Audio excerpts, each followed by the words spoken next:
नमस्कार किसान साथियों, कैसे हैं आप। उम्मीद करता हूं बहुत ही बढ़िया होंगे। किसान साथियों, आज की वीडियो में हम बात करेंगे सरसों की सफल खेती के बारे में। किसान साथियों, यकीन मानिए अगर आज की हमारी है वीडियो आपने पूरी देख ली तो आपको अपनी सरसों की फसल से 14 से 15 कुंटल प्रति एकड़ उत्पादन लेने से कोई नहीं रोक सकता है।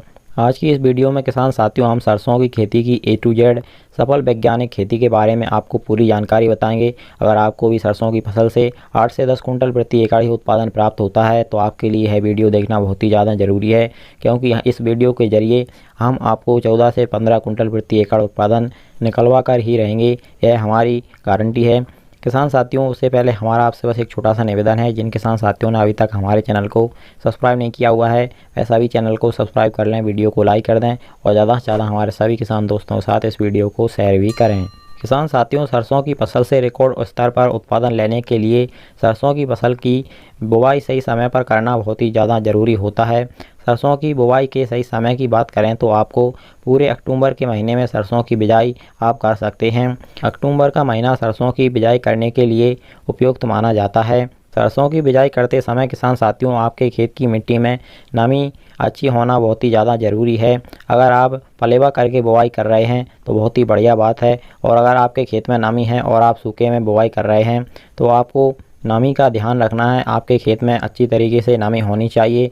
आपकी जो मिट्टी है खेत की उसमें लड्डू बनना चाहिए। जब आप उसको उठाकर देखें और लड्डू बन जाए तो आप उसमें सरसों की बिजाई कर सकते हैं। अब बात आती है किसान साथियों खेत की तैयारी की। तो खेत की तैयारी में किसान साथियों पहले आपको अच्छी गहरी जुताई एक बार कल्टीवेटर से अपने खेत की कर देनी है। दूसरी बार में आपको रोटावेटर चला करके खेत को एकदम समतल एवं भुरभुरी मिट्टी कर लेनी है। उसके बाद में आपको सरसों की बिजाई अपने खेत में कर देनी है। और कोशिश करिएगा किसान साथियों, अगर आप पलेवा कर सकते हैं तो पलेवा करके ही सरसों की बिजाई करिएगा।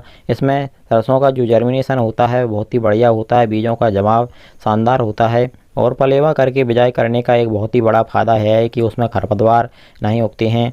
अब तीसरी किसान साथियों सबसे इम्पोर्टेंट बात आती है कि सरसों की बिजाई करते समय हम कौन से खादों का प्रयोग करें।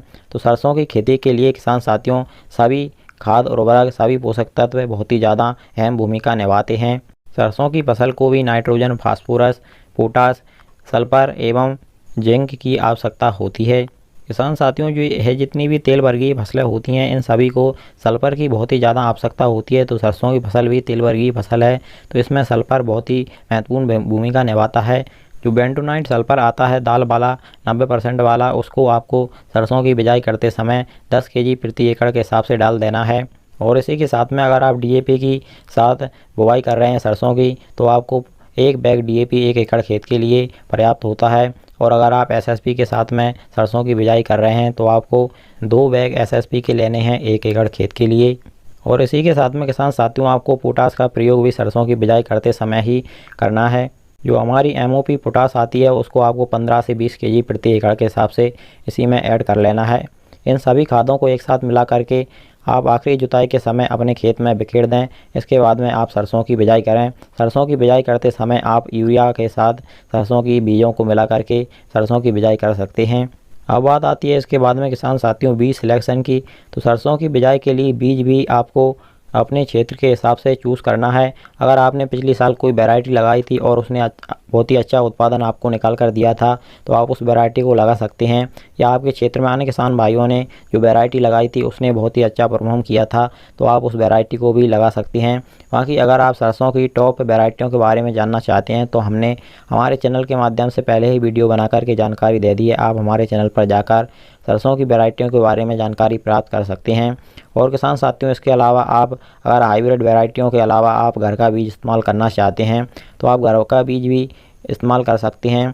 लेकिन आपको घर के बीज को अच्छी तरीके से छान करके जो मोटे मोटे दाने बचते हैं उन्हीं का प्रयोग करना है। और अगर आप घर का बीज इस्तेमाल में ला रहे हैं तो उसको बीज उपचार करना बहुत ही ज़्यादा ज़रूरी होता है। तो बीज उपचार करके ही सरसों की बिजाई आप करें। वैसे तो जो हाइब्रिड वैरायटियां बाज़ार की आती हैं उनको भी आप बीज उपचार अलग से कर सकते हैं। वैसे तो वो उपचारित आती हैं, लेकिन आप अच्छी तरीके से और उनको अलग से उपचारित करेंगे तो बहुत ही अच्छा प्रोडक्शन आपको देखने को मिलेगा। अब इसके बाद में सबसे इम्पोर्टेंट बात यह आती है किसान साथियों कि आपको प्रति एकड़ के हिसाब से बीज कितना डालना है। तो यह कई कंडीशनों पर निर्भर करता है किसान साथियों। अगर आप पलेवा करके सरसों की बिजाई कर रहे हैं और आप बाज़ार से हाइब्रिड वैरायटियों का चुनाव कर रहे हैं तो आपको 1 केजी प्रति एकड़ बीज डालना है। 1 एकड़ के लिए 1 केजी बीज पर्याप्त होता है। और दूसरे किसान साथियों, अगर आप हाइब्रिड वैरायटियों का बीज चुनाव कर रहे हैं और आप पलेवा करके बुवाई नहीं कर रहे हैं तो आपको 1.5 केजी प्रति एकड़ के हिसाब से बीज डालना चाहिए। इसके अलावा अगर आप घर का बीज इस्तेमाल कर रहे हैं और आप पलेवा करके भी बुवाई नहीं कर रहे हैं तो आपको 2 केजी प्रति एकड़ के हिसाब से बीज का इस्तेमाल करना चाहिए। अगर आपका बीज का पूरा जर्मिनेशन हो जाता है और आपको लगता है कि हमारी सरसों की फसल ज़्यादा घनी हो गई है, ज़्यादा बीज डल गया है, तो आप बाद में उसको उखड़वा भी सकते हैं। और दूसरा किसान साथियों, बीज बुवाई के समय आपको यह बात ध्यान में रखनी है कि आपको 3 से 4 सेंटीमीटर से ज़्यादा गहरी बुवाई आपको बीज की नहीं करनी है। तो किसान साथियों, इस तरह से अगर आप सरसों की बुवाई करते हैं तो आपको बहुत ही अच्छा उत्पादन मिलेगा। और आगे हम सरसों की खेती एवं अन्य फसलों की खेती के बारे में समय समय पर जानकारी आपको देते रहेंगे। इसके लिए आप हमारे चैनल को सब्सक्राइब करना बिल्कुल मत भूलिएगा। चलिए फिर मिलते हैं अगली वीडियो में। नमस्कार, धन्यवाद।